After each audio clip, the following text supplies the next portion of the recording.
বাজ পাখি উড়ে চলেছে।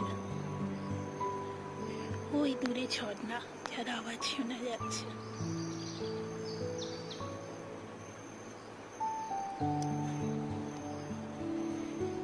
মেঘগুলো নেমে এসেছে, যেন পটে আঁকা ছবি।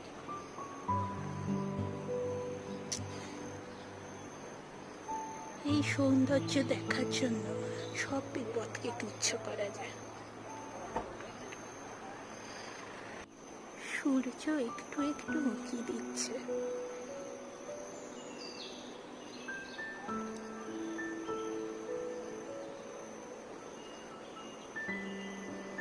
হালকা সূর্যাস্তের ছোঁয়ায় রেঙে উঠেছে এই কেদার ভ্যালি।